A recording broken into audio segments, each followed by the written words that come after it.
நம்ம அண்ணனுக்கு பல்வேறு அழுத்தமா ஆஃபர்லாம் கொடுத்தாங்க. நீங்க முதலமைச்சர் 2.5 வருஷம், நான் முதலமைச்சர் 2.5 வருஷம். இந்த அழுத்தத்துக்கெல்லாம் அடங்கி போற ஆளா இந்த ஆளு?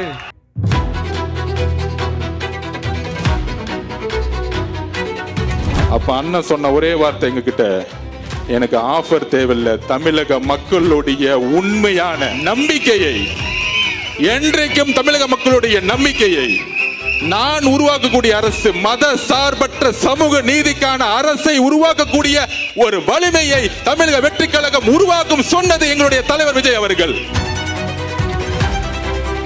முதலமைச்சர் பதவியை ஆசைப்பட்டு டெல்லிக்கு அடிப்பணி வர எங்களுடைய தலைவர் அல்ல.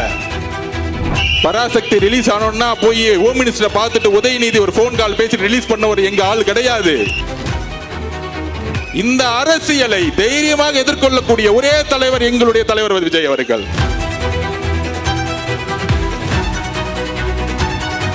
அவரை எப்பொழுதும் யாராலும் அடிமைப்படுத்த முடியாது. இந்த கூட்டணி கணக்குகள் 2026 ஆண்டு தூள் தூளாக்கப்படும்.